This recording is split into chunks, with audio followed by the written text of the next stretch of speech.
What if the ancient mystics who wrote about immortality weren't actually speaking in metaphors? Like, what if they were leaving behind a highly precise, step-by-step biological manual for human evolution, thousands of years before we even knew what a pineal gland or, cerebrospinal fluid was? I mean, it completely upends how we view history, medicine, and, well, human potential in general. We tend to look back at ancient texts as just philosophical poetry or religious allegory. Just stories. Exactly, just stories. But when you strip away the cultural phrasing and look strictly at the physiological milestones they describe, you see an astonishingly accurate map of human neurobiology and endocrinology. Welcome to today's deep dive. I am incredibly eager to get into this material because our mission today is to explore what you might call the ultimate human upgrade. I'm sitting here looking at an absolute mountain of sources. We have ancient Taoist alchemy texts, we have Shaolin temple training manuals, we have Kundalini Tantra scriptures from India. That's a lot of reading. It is. And sitting right next to them, we have modern neuroscience papers, biophysics research, and mind-body medical science studies. And seeing all of those stacked together like that reveals this universal thread. Right. We are looking at a shared human physiology that has been described in different languages across millennia. The goal here is to demystify these incredibly lofty concepts because we are talking about Taoist immortality, esoteric Christ consciousness, and cosmic or universal consciousness. And what the sources are pointing to, what we are going to break down today, is that these are not like historical religious figures or mystical fairy tales. No, not at all. They are all different cultural lenses for the exact same biological and spiritual transmutation. Which means it is accessible to anyone. It is a latent biological mechanism built right into the human frame. And most importantly for you listening, this deep dive is going to extract a highly practical, step-by-step daily routine specifically tailored for you, especially if you are a beginner or maybe a busy professional navigating a high-stress urban environment. We're going to show you how to kickstart this profound physical and mental transformation in your actual day-to-day life. Okay, let's unpack this. Because we are starting with this huge, almost unbelievable goal of immortality, but we have to ground it. Right, we have to bring it back down to earth. Yeah, you might be wondering how ancient alchemy applies to your daily commute or your 9-to-5 office job, or the fact that you just have, a lot of emails to answer and bills to pay. Well, what is fascinating here is that we're not talking about magic. We're not talking about casting spells or escaping into some fantasy realm where you just abandon your responsibilities. Which I think is the stereotype, right? Totally. But we are talking about a highly specific, inevitable sequence of physiological milestones. These milestones occur naturally when the human body's vital energies are conserved rather than wasted. It is a biological inevitability if the internal environmental conditions are met. Okay, so before we can give you the daily practices, you really need to understand the raw materials you'll be working with. The Taoist texts talk about building the immortal fetus, but we can't build anything without knowing what the building blocks are. Right. In traditional Chinese medicine and Taoist alchemy, these building blocks are known as the three treasures, or the sanbao. They are Jing, Qi, which is sometimes spelled Qi, and Shen. Let's start with Jing. What is this foundational material, biologically speaking? So Jing translates roughly to essence. It is the most dense, foundational genetic life force in your body. It exists in every single cell. It's what you inherit from your parents, your genetic potential, but it's heavily concentrated in your reproductive organs, your kidneys, and your entire endocrine system. So it's very physical, it's hormones, it's cellular fluid, it's the actual material of life. When we say genetic life force, are we talking about the literal blueprint of our DNA and the stem cells that repair our tissues? We are. If you look at the texts from Dr. Sheng Jun and William Baudry, they emphasize that Jin controls your reproductive system, your physical structure, your bone marrow, and even your baseline mental clarity. Wow, bone marrow too. Yeah, it's your vital reserve. Think of it as the deepest well of energy your body has to draw from when it needs to adapt to stress, heal from an injury, or reproduce. Okay, then we have Qi. This is the one most people have probably heard of, usually in the context of martial arts or acupuncture. But I want to get past the mystical idea of invisible magic wind. What is Qi in a literal laboratory setting? Right, getting away from the mysticism. Qi translates to vital energy or life force.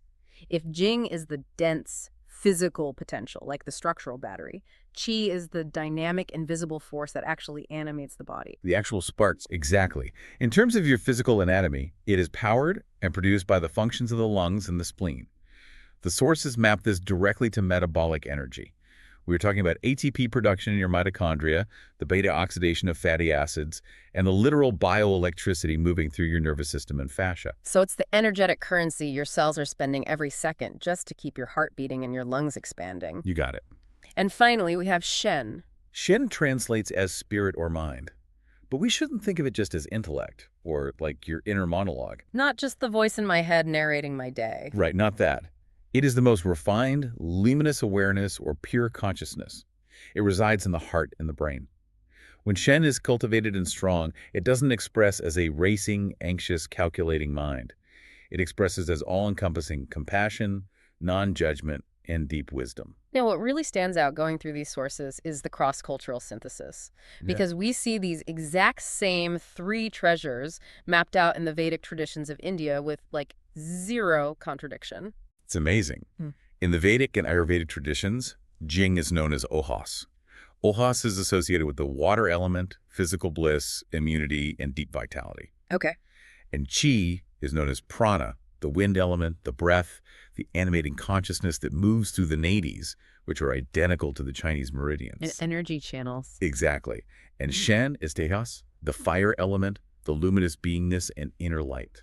Let me make sure I'm mapping this correctly to modern science, because the sources are drawing a very clear triangle here. Right. We have the ancient Chinese terms, the ancient Indian terms, and the modern medical terms. Right. So Jing, or Ohas, maps directly to the endocrine and reproductive hormonal system. Your hormones are your Jing. Yes. Qi or prana maps to the respiratory system and metabolic energy like ATP, oxygen exchange, the Krebs cycle. Correct. And Shen, or Tejas, maps to the central nervous system, higher brain function, and the electrical synchrony of the brain's hemispheres. That's the exact triangle. When you look at it through that three-part lens, you realize that ancient sages, meditating in caves, and modern biologists looking through electron microscopes are studying the exact same human organism. They're just using different vocabularies to describe the same biophysical phenomena. That is just, it's mind-blowing. To make this really tangible, there's a fantastic analogy from Dr. Xiang Jun and the Red Thread Institute. They use a candle analogy. Oh, I love this one. Yeah, so imagine a lit candle, the physical wax and the wick. The solid material that gives the candle its form and its potential to burn, that is your Jing. Okay.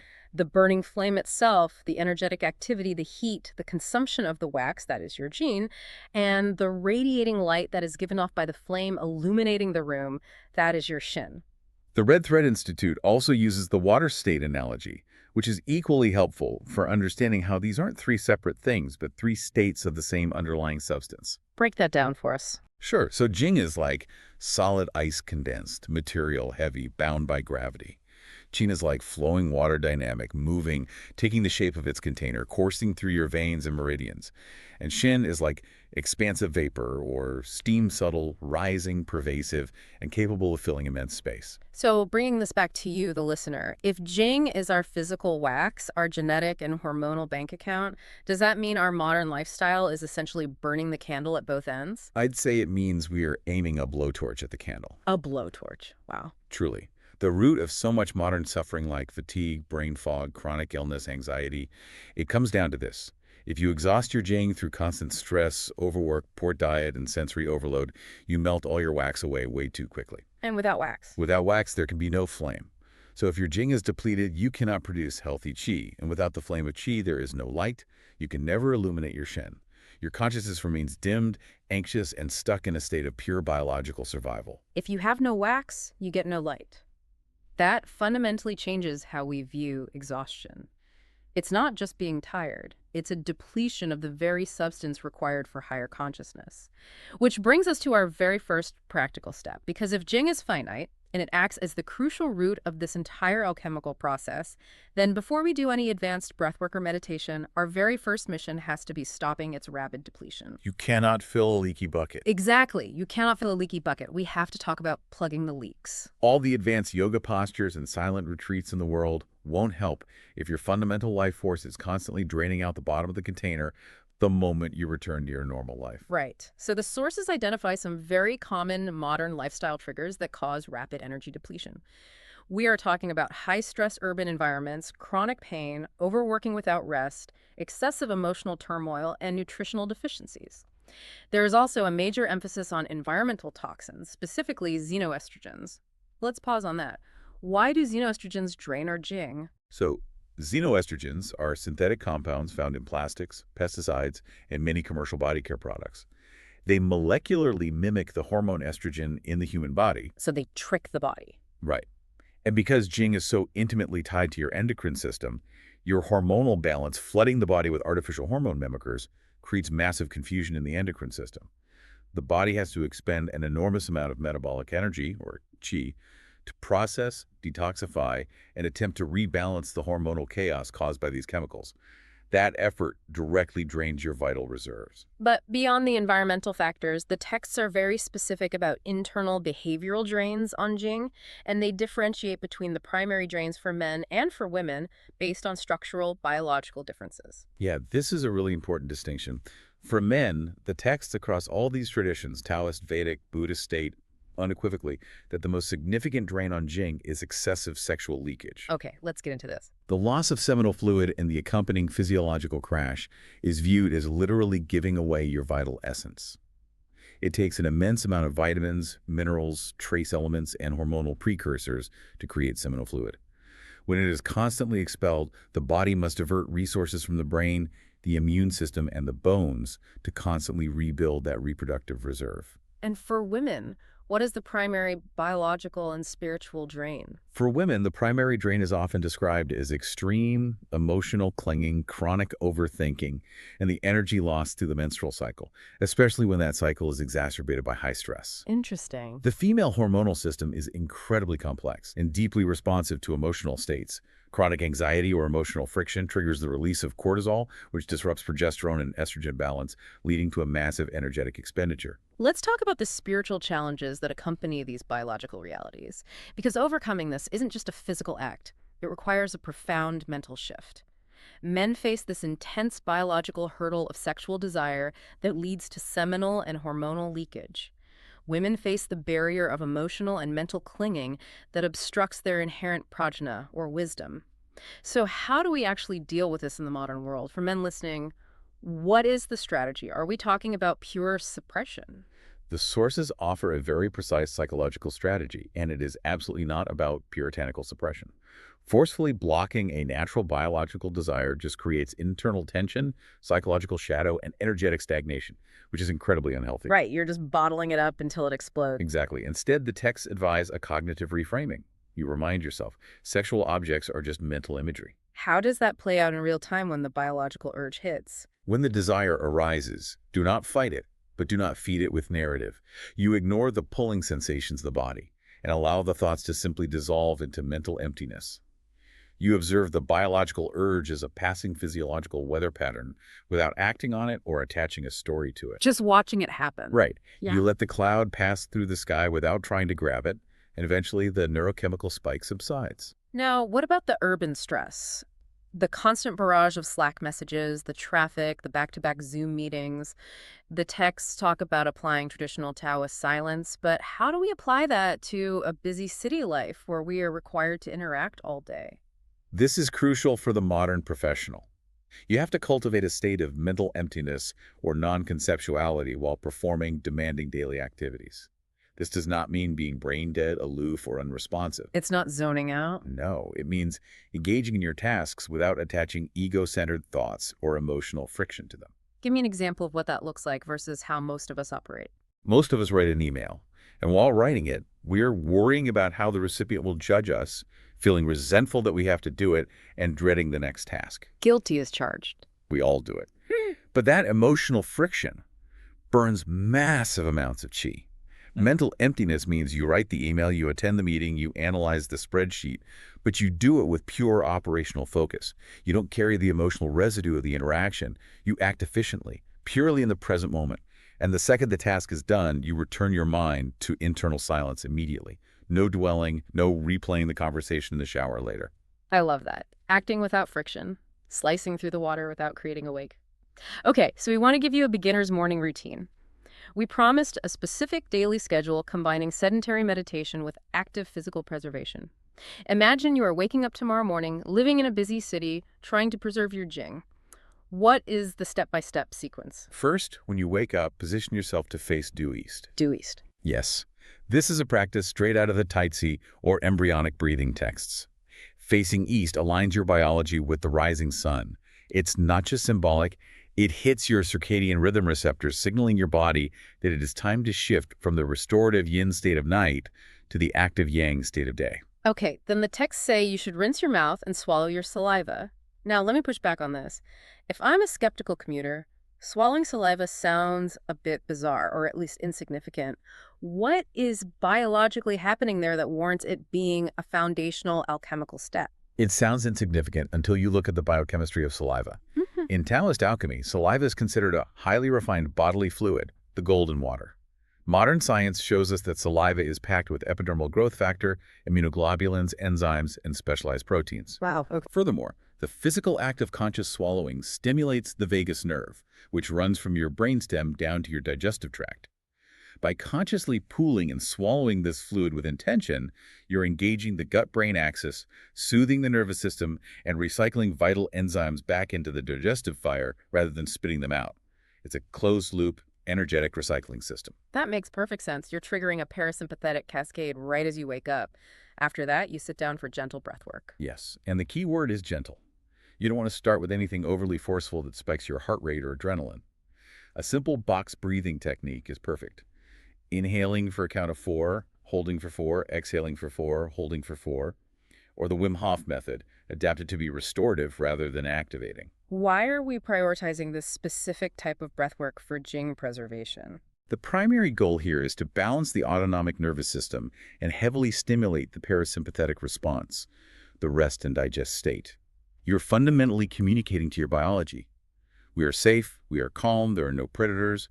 We do not need to burn our deep Jing reserves today for survival. You are locking the vault before you walk out the door. And beyond the morning, you want to follow the natural rhythms of the seasons. The Emerald Tablet texts and Qigong manuals suggest practicing gentle movement exercises in the morning, especially during the spring, to balance lung energy and adapt to the new influx of cosmic energies as the Earth wakes up. Finally, there is a critical lifestyle rule regarding the end of the day, the 10 p.m. rejuvenation window. Going to sleep by 10 p.m. aligns your physical body with the deepest restorative cycles of the circadian rhythm. Between 10 p.m. and 2 a.m., your body experiences its highest natural surge of melatonin and human growth hormone, and it engages in intense cellular repair and lymphatic clearing of the brain. If you are awake staring at a screen during those hours, you are bypassing your body's primary window for rebuilding Jing. If we connect this to the bigger picture, all of these rules about celibacy or brahmacharya or strict sleep schedules that you read in ancient texts, they're so often misunderstood today as puritanical morality. Right, people think, oh, the monks say I shouldn't have sex or stay up late because it makes me a bad person. Exactly. But it has absolutely nothing to do with morality. It is a strict biophysical requirement. Without the raw material of Jing accumulating in the body, the alchemical fire literally has no fuel. You're trying to build a roaring fire without chopping any wood. The practices are designed to hoard biological resources so they can be mutated into higher consciousness. That is a vital reframing. It's not a moral test, it's a physics equation. Okay, so let's say you've been practicing this. You've stopped the leaks, you're preserving your Jing, you're managing your urban stress without friction, you're sleeping at 10 p.m., your bucket is finally starting to fill up, the pressure builds. What happens to all that conserved energy? It doesn't just sit there in your lower abdomen forever. It doesn't. It undergoes a phase change. This brings us to the alchemical crucible, the biological transmutation of Jing into Qi. When Jing is retained over a sustained period, and it is combined with a mind of emptiness, meaning you aren't constantly stirring up your thoughts, releasing cortisol, and draining the energy as fast as you make it, something remarkable happens physiologically. The lower body, specifically the area below the navel known as the lower dantian, begins to physically heat up. What is actually causing that heat, like literal thermal heat? Yes.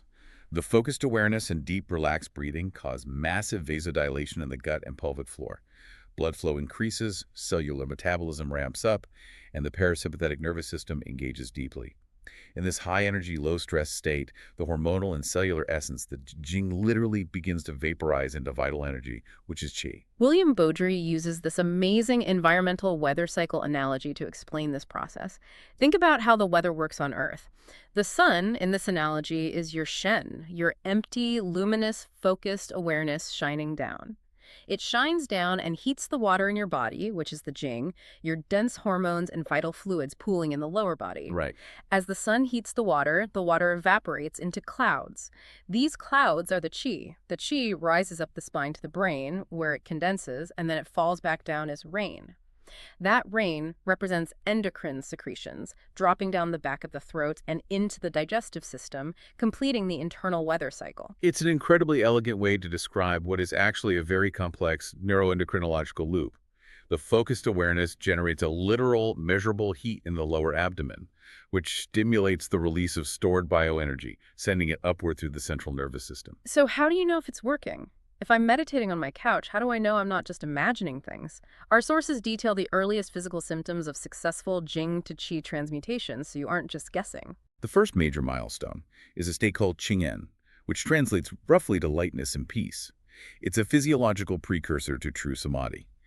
The body begins to feel incredibly soft and warm all over.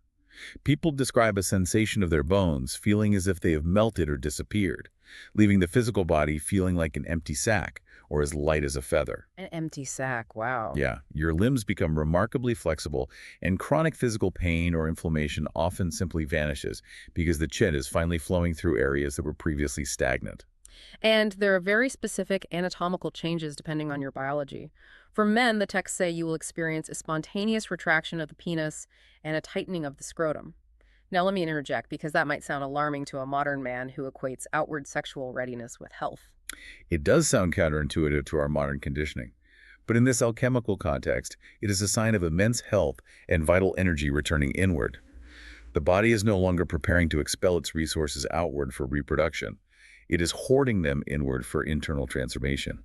It's a deep parasympathetic shift. And for women, the major milestone is referred to in the texts as slaying the dragon or stemming the red tide. This refers to a natural cessation of the menstrual cycle. The body stops shedding its vital essence every month and instead hoards that energy, that blood, those nutrients for internal alchemical transformation. That's right. Okay, I have to step in here and challenge this for anyone listening because my modern medical brain is flashing massive red lights. Wait, so my physical anatomy is actually going to change. Isn't that dangerous? We are taught that missing periods, or amenorrhea, is a sign of severe illness, stress, malnutrition, or overtraining. It means your body is breaking down. That is a critical pushback. And distinguishing between the two states is absolutely vital. Modern medicine rightly recognizes anovulatory cycles, or stress-induced amenorrhea. That happens when you are suffering from nutritional deficiencies, excessive cortisol from chronic stress, or serious illness. In those cases, the body shuts down reproduction because it literally lacks the energy to survive. It's a triage mechanism. Right, the HPA axis, the hypothalamic pituitary adrenal axis, overrides the reproductive system because it thinks you are starving or running from a tiger. Precisely. But the state of stemming the red tide in advanced cultivation is the exact opposite physiological mechanism. It occurs when the body is in a state of profound health, exceptionally low stress, and massive energy abundance. The energy isn't missing. It has been intentionally rerouted upward. Let me try a metaphor to make sure I understand the biophysics of this rerouting. If stress-induced amenorrhea is like a city experiencing a rolling blackout because the coal plant ran out of fuel, then advanced cultivation is like the city shutting down the neon signs in the suburbs, specifically so they can send a massive intentional surge of electricity to power a new supercomputer in the downtown headquarters. The power isn't gone. It's been reassigned to a higher function. That is an excellent analogy. I love that. Women who achieve this state do not report feeling the fatigue, brittle bones, or brain fog associated with stress-induced amenorrhea. They report feeling immense vitality, profound internal warmth, a glowing complexion, and deep psychological joy. The body is fully nourished. It is simply upgraded as operating system. And from a modern scientific view, the rain falling from the brain in Baudry's weather analogy represents tangible endocrine hormonal secretions. We are talking about fluids from the pineal and pituitary glands that physically drop down the back of the throat and into the digestive tract. This directly facilitates the physical transmutation, proving this is a tangible, measurable physiological event, not just a poetic metaphor for feeling peaceful. The endocrine system is the physical bridge between pure consciousness and biological matter. Okay, so we've stopped the leaks, we've built the fire in the lower belly. The dense jing has transmuted into a massive abundance of flowing qi. But this energy cannot just sit in your gut. It needs to travel. And the highway for this energy is the human spine. Let's look closely at how to move the energy, the role of the breath, and the mechanics of cerebrospinal fluid. Once the qi is generated in abundance, its natural tendency is to rise. To facilitate this upward movement safely and efficiently, your physical posture is critical. The texts recommend specific meditative asanas, Siddhasana for men, Siddha Yoniasana for women, or Padmasana, which is a full lotus position. What is the mechanical purpose of twisting your legs up like that? What is the key element of these postures? It's all about creating a stable base to support a perfectly straight spine. The spine must act as a physical antenna.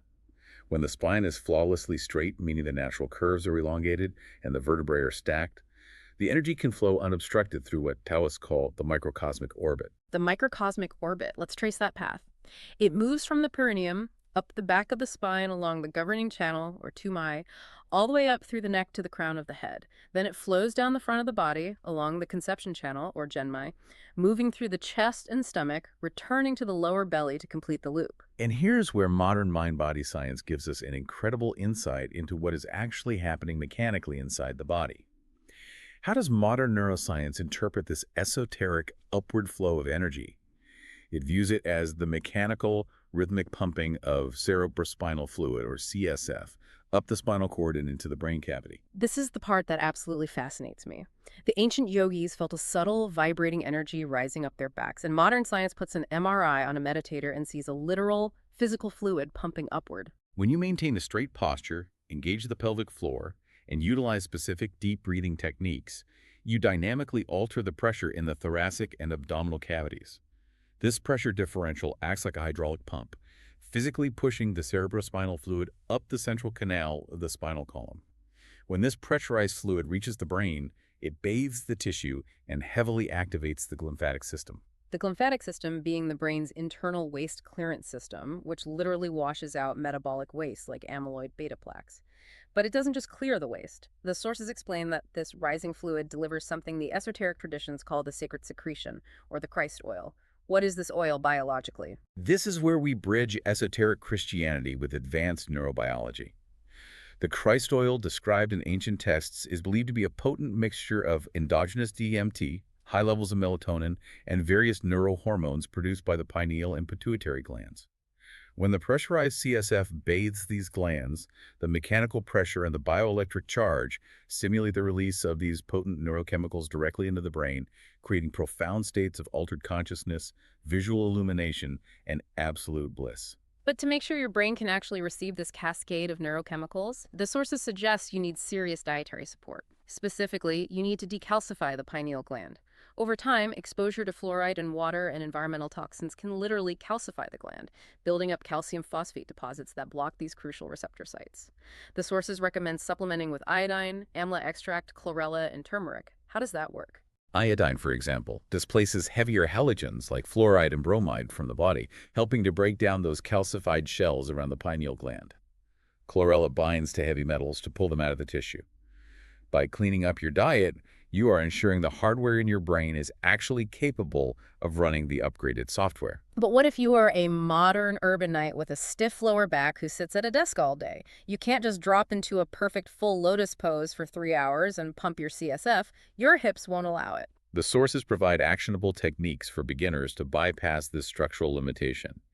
There is a very practical modern hack, the Rolga roller method. Let's break that down. If your back is stiff, you can use a contoured foam roller, like a Rolga roller, which has grooves to protect the spine, and place it horizontally right at your sacrum, the flat bone at the base of your spine.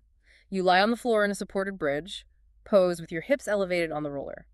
What is this doing? By elevating your hips above your heart and head, you are using the physics of gravity to assist the upward flow of fluid. Additionally, the physical pressure of the roller on the sacrum stimulates the parasympathetic nerve bundles located there. You are mechanically assisting the upward flow of cerebrospinal fluid without needing the hip mobility of an advanced yogi. You are using physics to help your alchemy. I love that. Another technique for moving the energy upward involves focused breathing. The sources talk about the tumo or kundalini focus. You bring your intense awareness to the perineum for men, or the cervix for women, the root, or Muladhara chakra. And from that root, you use a specific breath retention technique called vase breathing, or kumbhaka. You take a long, deep inhale through the nose. You swallow, drawing the energy down, and you press down slightly with your abdominal muscles while lifting the pelvic floor. You retain that breath, visualizing the energy shooting up the central channel of your spine like a thermometer. Let me stop you there, because breath retention can be intense. If someone is a beginner, is it safe to just hold their breath and bear down? That sounds like it could spike blood pressure or cause dizziness. It's a very valid concern.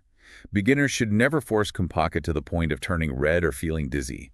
It must be a relaxed containment, not a strained holding. The goal is to gently create a subtle pressure chamber in the lower abdomen to coax the energy upward, not to blow a gasket.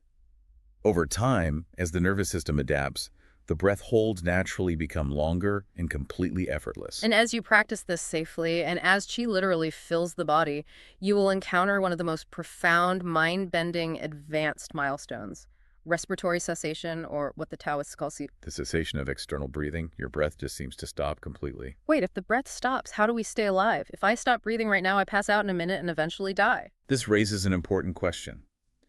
The texts explain that the body hasn't stopped respirating entirely. It has switched biological gears into what is called internal embryonic breathing. Your body has become so metabolically efficient, shifting from burning glucose to the highly efficient beta oxidation of fatty acids, that it requires drastically less oxygen. Okay, so it's a massive efficiency upgrade. Furthermore, you are living off the transmuted chai circulating in your system rather than relying solely on the external exchange of air. The internal metabolic processes have become so optimized that the gross physical mechanism of heaving the lungs up and down is barely needed. It's like switching from a loud, rattling, gas-guzzling generator to a silent, highly efficient, closed-loop solar battery. The power is still there. The violent mechanical pumping is just no longer necessary. Exactly. The body is vibrating with life force, but it looks perfectly still from the outside. And this brings us to the ultimate destination of this deep dive. The energy has traveled up the spine, bathed the brain in cerebrospinal fluid, delivered the neurochemicals, and awakened the decalcified pineal gland. Now we reach the final transmutation, Qi into Shen and Shen into emptiness. We are talking about Shen illumination and the gestation of the immortal fetus. We've refined the dense physical Jing into the flowing, dynamic Qi. Now that Qi is refined further into Shen spirit or luminous awareness, and this Shen condenses and crystallizes into what Taoist alchemy calls the Shengtai, the immortal fetus or the golden elixir. We need to translate this terminology very carefully to avoid confusion. This immortal fetus is exactly what esoteric Christianity refers to as Christ consciousness, and what yogic traditions call universal or cosmic consciousness. So to be absolutely clear, when these esoteric texts talk about achieving Christ consciousness, they are not talking about worshiping a historical religious figure who walked the earth 2,000 years ago. No. In this specific alchemical and biological context, Christ is a state of being. It is an awakened state of neurobiology characterized by an overwhelming sense of unconditional love, profound wisdom, and a feeling of absolute unity with the Tao, or the fabric of the universe. What does that look like on an EEG machine? From a neurobiological standpoint, this state correlates with extreme neural synchronization across the hemispheres of the brain, specifically sustained epsilon and lambda brainwave frequencies. These are brainwaves that are simultaneously incredibly slow like epsilon and incredibly fast like lambda, allowing the brain to operate at a level of coherence where you perceive reality clearly without the usual fear-based fragmented filters of the ego. You are literally growing a new consciousness, a new operating system inside yourself. Hence, the fetus metaphor. But this process cannot be hacked over a weekend retreat or by taking a heroic dose of psychedelics. The sources outline an inevitable timeline. There are strict temporal markers required for these physical alchemical changes, proving this is a biological growth process. It cannot be rushed, just like you can't force a human pregnancy to finish in 3 months just because you're impatient. The classical Taoist timeline maps it out clearly. First, there are 100 days of building the foundation. This is the initial period of strict discipline where you stop the leaks, adjust your daily routine, and begin the initial transmutation of Jing to Qi. Then comes 10 months of autogestation or spiritual pregnancy. This is the period of refining Qi to Shen, nurturing that internal energy constantly with the mind of emptiness. After the 10 months, you have 3 years of suckling the baby. This is the careful, protective stage of refining Shen to emptiness, allowing that newly formed consciousness to stabilize in the physical body without being disrupted by the outside world. And finally, 9 years of facing the wall, which represents breaking up empty space, shedding all remaining dualistic illusions, and achieving ultimate integration. And during this 9-year process, your physical biology is undergoing a complete systemic overhaul. Mhm. The texts detail a year-by-year biological renewal that tracks alongside the spiritual growth. Let's walk through those yearly physical changes because it really grounds the mysticism in biology. Year one, your chi transforms, your energy network is rewired. Year two, your blood is purified. The actual red blood cell turnover results in blood that carries more oxygen and light. Year three, your nerves and energy channels, the May, are transformed. Your myelin sheaths are repaired, allowing for faster neural transmission. In year 4, your flesh transforms. Massive cellular regeneration occurs in the soft tissues. Year 5, your bone marrow is renewed, your stem cell production is optimized. Year 6, your sinews and tendons transform, creating incredible physical resilience. Year seven, your bones themselves change. Osteoblast activity increases, making the skeleton incredibly dense. Year eight, your hair is renewed. And by year nine, your entire bodily form has been completely, literally renewed. Every single cell has been replaced under the influence of this higher energy frequency. If we step back and look at this entire sequence, from stopping the daily drain of your hormones to the breathing techniques pumping the CSF to the 9-year cellular renewal, So, what does this all mean? It means that this is literally the biological physics of growing a spiritual body inside your physical body. You are constructing a vehicle of consciousness that transcends your current physical limitations. You are utilizing your endocrine system, your central nervous system, and your cerebrospinal fluid to actively engineer your own evolution. we are looking at a blueprint for human optimization that is thousands of years old, completely validated by what we are just now discovering in modern physiology, endocrinology, and biophysics. We have covered an unbelievable amount of ground today, pulling from ancient temples and modern labs. Let's summarize how all of this connects back to you, the listener, tomorrow morning. Achieving Taoist immortality or Christ consciousness or cosmic awareness, it isn't about escaping reality or meditating on a mountaintop until you vanish into thin air. It is about radically optimizing your biology right here, right now, in the life you currently live. It starts with the physical. It starts by preserving your jing, protecting your vital essence from excessive sexual depletion and emotional turmoil. It means managing your urban stress through maintaining mental emptiness and acting without friction during your daily tasks. It means observing the 10 p.m. sleep window to allow your body to naturally repair itself. And once you've stopped the leaks, it means using specific breathing techniques and postural tools like sitting with a perfectly straight spine or using the Rolga roller to move your cerebrospinal fluid up into your brain. It means decalcifying your pineal gland through proper diet. And above all, it means dedicating yourself to the timeline, recognizing that it takes 100 days just to build the foundation and years to complete the cellular overhaul. You are taking control of your own evolution, step by biological step. It is the ultimate seamless fusion of spiritual aspiration and hard biological science. I want to leave you with one final thought to mull over. If ancient mystics in China, India, and the Middle East mapped out this exact precise biological blueprint thousands of years before we had microscopes, thousands of years before we discovered cerebrospinal fluid or the endocrine system or epsilon brainwave frequencies, what if human evolution isn't finished? What if the universe engineered our physical bodies specifically as temporary biological incubators, and it is entirely up to you to push the button and gestate the next phase of human consciousness? That is a profoundly empowering question to sit with. Thank you for joining us on this deep dive. We'll see you next time.